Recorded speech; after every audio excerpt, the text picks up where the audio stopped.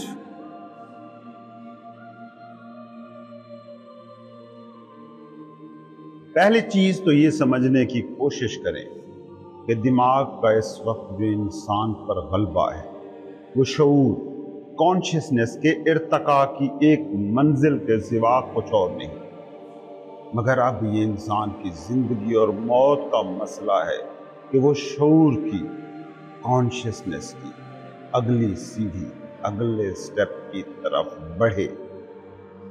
یاد رکھیے، اگر ایسا نہ ہوا تو ہم اس مائنڈ کے ہاتھوں تباہ ہو جائیں گے، وہ مائنڈ جو اب ایک عفریت میں ڈھل گیا ہے۔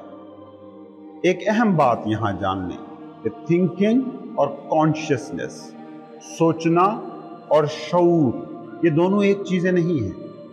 سوچنا یا تھاٹ پروسیس آپ کے شعور کا بس ایک چھوٹا سا منحنی سا پہلو ہے۔ تھاٹ شعور کے بنا اپنا وجود نہیں رکھ سکتا، مگر شعور کو اپنی بقا کے لیے تھاٹس کی قطعاً بھی ضرورت نہیں۔ انلائٹنمنٹ جسے آپ کہتے ہیں وہ کیا ہے؟ اس کا مطلب ہے تھاٹس سے ماورا ہو جانا، تھاٹس سے بلند ہو جانا، نہ کہ تھاٹس کی سطح سے بھی پست ہو جانا۔ دماغ بند نہیں کرنا، اس کو اپنے تابع کرنا۔ تھاٹس کی سطح سے پست ہو جانا جانوروں اور پودوں کا شیوا ہے، انسان کا نہیں۔ انلائٹنمنٹ کی حالت میں آپ سوچنے کی صلاحیت سے محروم نہیں ہوتے، بلکہ اسے اپنی مرضی سے استعمال کرنے والے بن جاتے ہیں، اور پہلے سے کہیں زیادہ اسے فوکسڈ اور مؤثر طور پر استعمال کر سکتے ہیں۔ بیدار انسان ذہن کو زندگی کی عملی ضروریات کے لیے استعمال کرتا ہے، سروائیول کے تقاضوں کے لیے استعمال کرتا ہے، مگر وہ اس اندرونی مکالمے اور سر میں اٹھ رہے مسلسل شور سے آزاد ہوتا ہے جو آج کے انسان کے ذہن میں ادھم مچا رہا ہے۔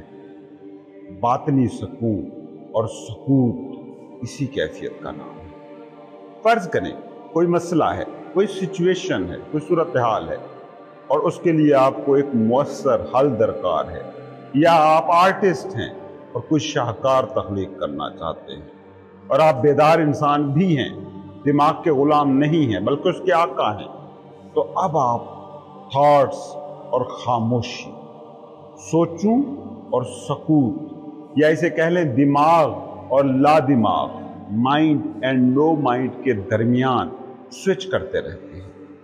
نو مائنڈ شعور کی اس حالت کا نام ہے جس میں تھاٹس نہیں ہوتے۔ صرف یہی وہ حالت ہے جس میں انسان کریٹیولی، تخلیقی انداز میں سوچ سکتا ہے، کیونکہ صرف یہی وہ حالت ہے جس میں تھاٹس کے پاس حقیقت میں طاقت ہوتی ہے۔ اکیلے تھاٹس جب وہ شعور کی کہیں وسیع سلطنت سے جڑے ہوئے نہ ہوں تو جلد ہی بنجر ہو جاتے ہیں، دیوانگی اور پاگل پن کی سرحد تک جا پہنچتے ہیں، تباہ کن ہو جاتے ہیں۔ مائنڈ اپنی فطرت میں ایک سروائیول مشین ہے، ایک بقا کا ٹول جو دوسرے دماغوں کے خلاف حملہ اور دفاع کرتا ہے، اٹیکس اور ڈیفنسز۔ معلومات کو جمع کرنا، انہیں سٹور کرنا، ان کا تجزیہ کرنا، یہ دماغ کا کام ہے، اور دماغ اسی کام میں ہی ماہر ہے۔ یہ اپنی ذات میں کوئی تخلیقی، کوئی کریٹیو ٹول پرزا نہیں ہے۔ تمام حقیقی اور بڑے آرٹسٹوں کو دیکھ لیں، چاہے وہ اس حقیقت کو جانتے ہوں یا نہ جانتے ہوں، وہ نو مائنڈ کی حالت میں ہی اپنا شاہکار تخلیق کرتے ہیں۔ نو مائنڈ باطن کو، انسان کے اندر کو پرسکون کر دیتا ہے۔ اس کے بعد باری آتی ہے مائنڈ کی، دماغ کی، جو اس بصیرت یا کہہ لیں اس تخلیقی رو کو فار، ساخت، حیت یا ڈھانچہ دیتا ہے، اسٹرکچر دیتا ہے۔ حتیٰ کہ کئی عظیم سائنسدان یہ بات کہتے آئے ہیں کہ ان کے جو بڑے بڑے کارنامے، بڑے بڑے بریک تھرو تھے، وہ ان لمحات میں وجود میں آئے جب ان کا مائنڈ مکمل طور پر سائلنٹ تھا یا خاموش تھا۔ اس حوالے سے ایک انتہائی دلچسپ تحقیق ہوئی جس میں جدید فزکس کے معمار آئنسٹائن سمیت امریکہ کے ممتاز ماہرین ریاضی شامل تھے۔ اس ریسرچ کا موضوع تھا بڑے بڑے میتھمیٹیشنز کے کام کرنے کے طریقے۔ اس تحقیق کا خلاصہ یہ کیا گیا کہ تھنکنگ ایک ایسا ماتحت فعل ہے جو تخلیقی عمل کے اہم فیصلہ کن لمحے میں مختصر سے وقت کے لیے شامل ہوتا ہے۔ اس لیے میں تو یہ کہوں گا کہ آج سائنسدانوں کی عظیم اکثریت اگر تخلیقی نہیں رہی ہے، کریٹو نہیں رہی ہے، تو اس کی وجہ یہ نہیں ہے کہ وہ نہیں جانتے کہ سوچنا کیسے ہے، بلکہ یہ ہے کہ وہ یہ نہیں جانتے کہ ہاؤ ٹو اسٹاپ تھنکنگ، سوچنے سے رکنا کیسے ہے۔ زمین پر زندگی کا معجزہ، اس کی بقا، اس کا تسلسل، اس کا قیام، اس کا تواتر، اس کی وجہ دماغ یا سوچنے کا عمل نہیں ہے۔ یہ بات قطعی طور پر واضح ہے کہ زمین پر اس معجزے کے پیچھے جو انٹیلیجنس، جو ذہانت کار فرما ہے، وہ جسٹ مائنڈ، انٹلیکٹ سے کہیں بڑی ہے۔ کیسے ایک اکلوتا انسانی خلیہ کہ جس کا ڈایامیٹر 1 انچ کے 1000ویں حصے کے برابر ہے، اپنے اندر موجود ہر ایک ڈی این اے میں اتنی معلومات لکھ کے بیٹھا ہے کہ جسے اگر آپ کتابی شکل میں لے آنا چاہیں تو 600 صفحات کی 1000 سے زیادہ کتابیں اس سے لکھی جا سکتی ہیں۔ جتنا زیادہ ہم جسم کے کام کرنے کے طریقے کے بارے میں جانتے جا رہے ہیں، اتنا ہی یہ احساس قوی ہوتا جا رہا ہے کہ ایکٹیو انٹیلیجنس، فعال ذہانت کتنی عظیم ہے، اور یہ کہ اس عظیم ذہانت کے بارے میں ہم بہت ہی کم جانتے ہیں۔ جب مائنڈ اس گریٹر انٹیلیجنس کے ساتھ جڑتا ہے، اس عظیم ذہانت کے ساتھ مل کر کام کرتا ہے، تب یہ ایک حیرت انگیز ٹول بن جاتا ہے، اور اس کے بعد یہ خود سے عظیم تر مقاصد کی تکمیل کی وجہ بن جاتا ہے۔ اب ان تھاٹس کا دوسرا پہلو سمجھنے کی کوشش کریں، جسے آپ جذبہ یا ایموشن کہتے ہیں۔ یاد رکھیں کہ مائنڈ محض سوچوں کا نام نہیں ہے، بلکہ اس میں جذبات اور تمام غیر شعوری دماغی جذباتی رد عمل بھی شامل ہوتے ہیں۔ جذبات کا ابھار جسے آپ کہتے ہیں، ایموشنل رائز، یہ وہ نقطہ ہے جہاں جسم اور دماغ ملتے ہیں۔ جذبات ذہن میں موجود سوچوں کا وہ رد عمل ہے جو جسم دکھاتا ہے، یا اس کو یوں کہہ لیں، سوچیں جسم میں اپنا جو اظہار کرتی ہیں اس کا نام ہے ایموشن یا جذبہ۔ مثال کے طور پر دماغ میں سوچ آتی ہے کہ سامنے موجود شخص میرا دشمن ہے، یہ مجھ پر اٹیک کرنے والا ہے، یہ مجھے نیچا دکھانے کی کوشش میں ہے۔ ایسی صورت میں جسم کیا کرتا ہے؟ جسم اس سوچ کے مطابق توانائی کو تخلیق کرتا ہے، جسے ہم ایک جذبے کا نام دیتے ہیں، اور یہ جذبہ ہے غصہ۔ اصل میں جسم لڑنے کی، مقابلہ کرنے کی تیاری کر رہا ہے۔ یہ تھاٹ کہ آپ کو خطرہ ہے، جسمانی یا نفسیاتی کسی بھی قسم کا، اس وقت جسم سکڑ جاتا ہے۔ اس کو ہم خوف کا جذبہ کہتے ہیں، جو اصل میں اس تھاٹ کا جسم پر ہو رہا رد عمل ہے۔ سائنسی ریسرچز بتاتی ہیں کہ شدید جذبات جسم کی بائیو کیمسٹری کو بدل دیتے ہیں۔ یہ بائیو کیمیکل تبدیلیاں جسم کی سطح پر اپنا اظہار جذبات کی شکل میں کرتی ہیں۔ آپ کو عموماً اپنے تھاٹ پیٹرنز کا شعور نہیں ہو پاتا، اور اکثر یہ ہوتا ہے کہ آپ ان سوچوں سے اس وقت آگاہ ہوتے ہیں جب اپنے ایموشنز پر غور کرتے ہیں۔ جس شدت سے آپ مائنڈ سے آئیڈینٹیفائیڈ ہوتے ہیں، اسی شدت سے آپ کی پسند اور ناپسند، آپ کی ججمنٹس، آپ کی تشریحات میں جذباتی توانائی زیادہ ہوتی ہے۔ چاہے آپ اس بات سے آگاہ ہوں یا نہ ہوں، اگر آپ اپنے جذبات کو محسوس نہیں کرتے ان سے خود کو علیحدہ کر لیتے ہیں تو پھر اس کے نتائج جسم پر پڑتے ہیں بطور کسی مرض کے۔ حالیہ سالوں میں بہت کچھ اس موضوع پر لکھا جا چکا ہے، اس لیے اس کی تفصیل میں جاننے کی یہاں کوئی زیادہ ضرورت نہیں ہے۔ ایک مضبوط لاشعورانہ جذباتی پیٹرن، انکانشیس ایموشنل پیٹرن اپنا اظہار کسی بیرونی واقعے میں بھی کر سکتا ہے۔ جیسے مثال کے طور پر میرا مشاہدہ ہے کہ لوگ جو اپنے اندر بہت سا اینگر، بہت سا غصہ لیے پھر رہے ہوتے ہیں اور اس سے آگاہ ہوتے ہیں نہ اسے ظاہر کرتے ہیں، وہ اکثر دوسرے غصیلے لوگوں کے زبانی یا جسمانی حملوں کی زد میں آتے ہیں، اور اکثر بلا وجہ ہی ان میں غصے کی ترنگیں اتنی شدید ہوتی ہیں کہ جسے دوسرے ایسے لوگ لاشعوری طور پر محسوس کر لیتے ہیں، اور یہ ترنگیں خود ان کے اندر موجود خوابیدہ غصے کو جگا دیتی ہیں۔